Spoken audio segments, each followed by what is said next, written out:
Terima kasih untuk Anda yang masih bergabung bersama dengan kami dan di segmen ini kita akan review bagaimana jalannya perdagangan di sepanjang hari ini. Dan kami ingatkan kembali, Anda masih bisa berpartisipasi di WhatsApp interaktif kami di 0812 di 8788 di 3723 seperti yang tertera di layar televisi Anda. Dan saat ini kami sudah terhubung melalui Zoom bersama dengan Bapak Kiswoyo yang merupakan Head of Investment Nawasena Abipraya Investama. Kita akan langsung sapa saja Pak Kiswoyo. Selamat sore, apa kabar Pak? Ya, sore. Baik, baik. Terima kasih Pak Kiswoyo sudah meluangkan waktu di IDX Channel. Pak Kiswoyo, bagaimana Anda lihat perkembangan pergerakan indeks harga saham gabungan di sepanjang perdagangan hari ini? Fluktuasinya cukup kencang Pak. Tadi sempat melemah ke 7.700-an, kemudian berbalik arah menguat, bahkan secara intraday hari ini sempat menyentuh di 7.800-an. Dan di beberapa menit jelang penutupan, indeks harga saham gabungan lebih cenderung bergerak stagnan dan belum stabil di zona merah ataupun di zona hijau. Analisis Anda? Jadi memang IHSG kan sudah beberapa hari ini, beberapa hari yang lalu ya, lebih tepatnya itu kan new high terus Ya. mendekat 8.000. Jadi ini adalah dalam rangka calling down atau koreksi sehat menurut saya. Jadi sebetulnya koreksi sehat itu bisa sampai area 7.500. Tapi terbukti koreksi sehatnya itu kalau kita lihat ini 2 hari lalu ya, itu dia hanya mencapai level 75 ya, 75, sorry, bukan 75, 2 hari yang lalu berarti sekitar 76 sekian lah. Jadi masih aman sebetulnya. Jadi hari ini memang fluktuasi karena sudah ada mengalami kenaikan dari level 2 hari lalu sama kemarin ada pattern juga. Jadi ini sekarang sudah level mulai konsolidasi naik ke atas kembali seperti itu. Jadi adalah hal yang wajar koreksi ini begitu. Jangka pendek dan jangka menengah arahnya akan kemana Pak Kiswoyo? Memang secara statistik bulan September ini bukan bulan yang ramah untuk IHSG. Bulan depan mungkin bulan Oktober itu bulan yang lebih baik, November itu banyak merahnya juga, Desember bulan yang paling baik. Jadi memang bulan ini mungkin koreksi itu adalah hal wajar karena secara statistik itu memang banyak merahnya untuk bulan September. Tapi sebetulnya adalah momen untuk beli. Jadi nanti bulan depan hijau, IHSG-nya waktunya untuk jualan seperti itu. Baik, tapi bagaimana Anda melihat dari sisi sentimen Pak?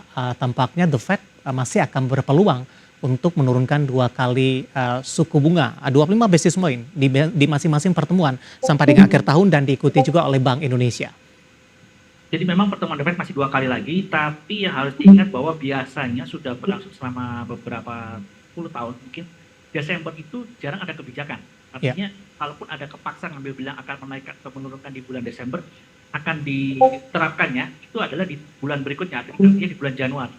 Jadi kemungkinan mungkin hanya akan ada pertemuan sesudah ini, ada satu pertemuan lagi yang mungkin dia bisa menurunkan 1 kali lagi sekitar 0,25%. Lalu setelah itu bulan Desembernya pertemuannya biasanya dia akan sideways.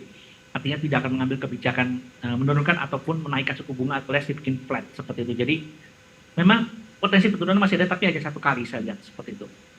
Baik, Pak Kiswoyo, di tengah fluktuasi pergerakan indeks harga saham gabungan di sepanjang perdagangan hari ini, saham Brand tampaknya masih menjadi perhatian dari para investor. Di mana saham Brand hari ini mencoba untuk rebound Pak, ketika tadi sempat kembali tertekan di pasca pembukaan sesi pertama. Kemudian saham Brand kembali mencoba untuk bangkit dan beberapa menit jelang penutupan ini saham Brand kembali bergerak di zona merah ini. Bagaimana analisis Anda terkait dengan fluktuasi pergerakan saham Brand di sepanjang perdagangan hari ini? Meskipun masih fluktuasi tapi sudah ada perlawanan setelah mengalami auto reject bawah dalam 2 hari perdagangan beruntun. Memang hari ini tadi pagi sempat ARB, tapi ada perlawanan karena itu berkaitan dengan indeks FTSE atau FTSE. Jadi memang dalam indeks FTSE bilang hari ini harus dijual semua, kan dia dihapus. Jadi brand dari diumumkan masuk terus disuruh dijual.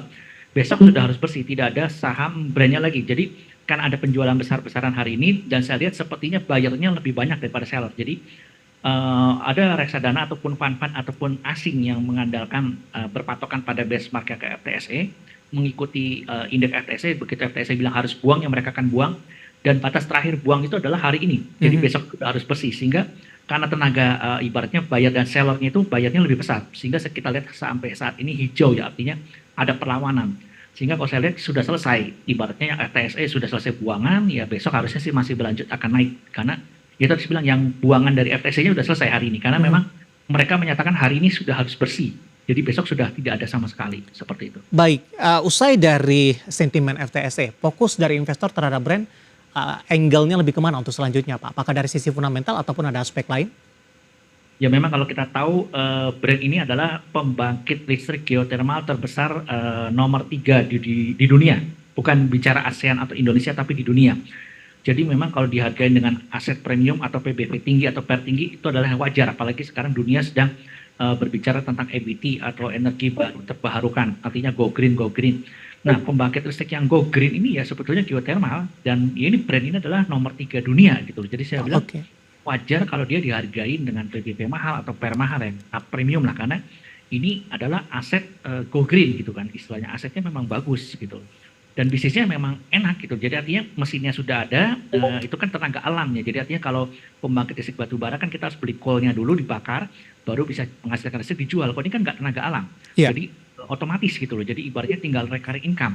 Ya Pak ya sekarang kan Go Green lagi berusaha ganti alat ataupun tambah Baik. alat supaya hasil listriknya lebih gede lagi. Oke. Jadi kan yang menguntungkan lah gitu. Pak Kiswoyo, ternyata saham Brent hari ini masih menjadi perhatian dari para investor. Ada 3 penanya Pak yang sudah masuk di WhatsApp interaktif kami dan kebetulan menanyakan saham Brent ini. Yang pertama saya akan coba bacakan saya akan coba cek terlebih dahulu. Bapak Malvin Sihite dari Depok, Jawa Barat menanyakan Brent. Ambil posisi di 7.075 Pak, masih profit di level penutupan hari ini di 7.225. Kemudian saham Brent ditanyakan juga Bapak Kasmudin dari Medan, support dan resistennya untuk menghadapi perdagangan di minggu depan. Kemudian saham Brent saya akan coba cek juga ditanyakan sudah beli di 7.025, take profit di harga berapa? Bapak Purnomo tidak menyebutkan lokasi. Analisis Anda dari sisi teknikal untuk Brent sudah ada ambil posisi masih profit, kemudian take profit di level berapa? Supportnya ada di level 7.000 saat ini. Jadi kalau dia selama masih di atas 7.000 dia akan menuju ke arah 8.000. Kalau 8.000 resistennya berhasil ditembus maka dia akan lanjut menuju 9.000 lalu kembali lagi ke atas terus. Jadi hambatan pertama adalah resisten di 8.000 yang perlu diperhatikan. Kalau bisa tembus 8.000 ya dia ke 9.000 terus lanjut ke atas ke 10.000 lebih. Support yang harus dijaga adalah 7.000. Selama dia di atas 7.000 ya harusnya sih dia masih akan bergerak ke atas seperti itu. Baik, di hold saja ya Pak yang sudah ambil posisi. Mungkin untuk mengamankan profit yang sudah ada, stop loss di level berapa untuk Brent? 7.000 itu Oke. jadi yang tadi bilang support. Jadi kalau di bawah itu mungkin koreksi akan terjadi. Tapi selama di atas 7.000 harusnya sudah tinggal naik ke atas terus. Baik, di luar Brent Pak Kiswoyo secara sektoral terutama di sesi pertama siang tadi saham sektor konsumer primer ini memimpin penguatan. Saham-saham emiten rokok hari ini mengalami penguatan yang cukup signifikan Pak. Dari informasi sudah kami sampaikan tadi dari topik pilihan hari ini di mana pemerintah membatalkan ini penerapan CHT di 2025 mendatang.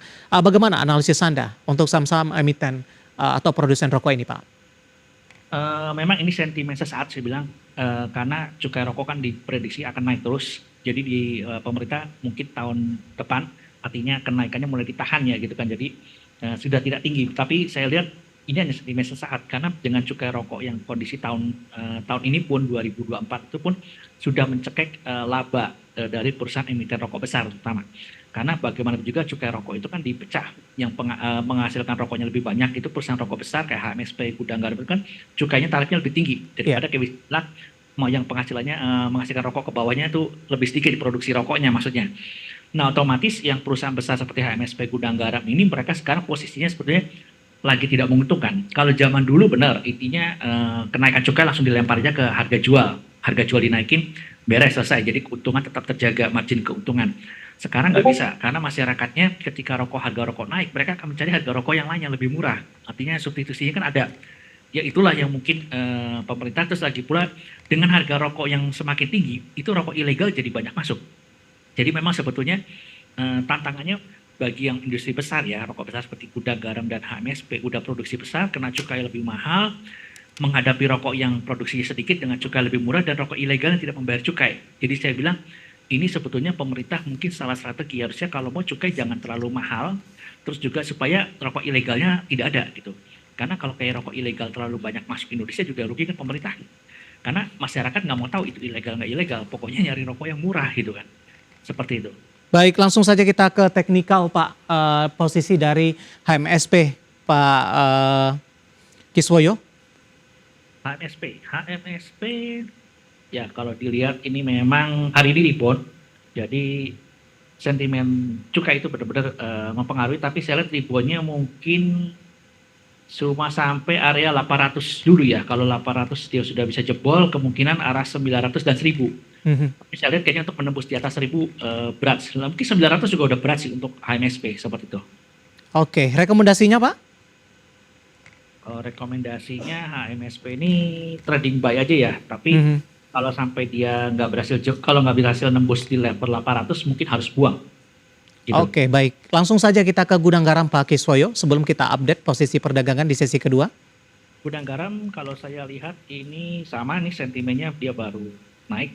Terus kalau kita lihat resistennya ada di level 17.000 yang terdekat, Ya, lalu 18.000 dan 20.000. Kalau dia nggak berhasil nembus di atas level 18.000, sebaiknya dibuang karena 18.000 oke. ini kuat gitu. Baik, penutupan hari ini di 16.550 menguat di 5,92% dan lagi-lagi keputusan investasi tetap ada di tangan pemirsa Idea Channel. Pak Kiswoyo, sebelum kita lanjutkan saya akan coba update terlebih dahulu posisi penutupan perdagangan di sesi kedua hari ini dan juga beberapa informasi grafis yang berhasil dihimpun oleh tim redaksi kami. Dan pemirsa indeks harga saham gabungan ditutup menguat tipis saja di 0,04% di penutupan sesi kedua tepatnya di 7.778,491. Level intraday tertinggi hari ini di 7.810,540, sementara level terendah di 7.717,839. Langsung saja kita ke grafis yang pertama pemirsa, kita akan coba lihat posisi penutupan beberapa indeks lainnya. Seperti MNC 36, Jakarta Islamic Index dan juga ada LQ45. MNC 36 menguat di 0,20%, Jakarta Islamic Index menguat di 0,23%, LQ45 menguat tipis di 0,02%. Kita beralih ke rotasi pergerakan sektoral. Konsumsi primer masih memimpin penguatan di 0,99%, infrastruktur juga menguat di 0,54%, teknologi berbalik arah melemah di 1,14% dan konsumsi non primer juga melemah di 1,52%. Sementara posisi saham-saham yang hari ini mengalami penguatan signifikan, ada Brand ditutup menguat di 7.225, value-nya di sekitar 3,1 triliun rupiah. BRPT juga menguat di 1.120, PTRO menguat di 13.725, sementara ICBP juga menguat di 12.425. Didominasi oleh saham-saham grup Prayogo Pangestu. Kita beralih ke grafis yang selanjutnya. Saham-saham yang hari ini menjadi pemberat dari perbankan big cap ada BBCA pemirsa di 10.800 melemah usai tembus level tertinggi sepanjang masa intraday-nya. TPIA melemah di 8.600, Goto tertekan ke 63 dan PANI ditutup di zona merah tepat di level 10.000. Updatean penutupan perdagangan di sesi kedua hari ini dan semoga bisa menjadi salah satu referensi untuk Anda terutama dalam menghadapi perdagangan di keesokan harinya. Kita akan jeda kembali dan tetap di tempat Anda. Setelah ini kita akan coba lihat saham-saham pilihan apa saja yang direkomendasikan. Kami akan segera kembali sesaat lagi.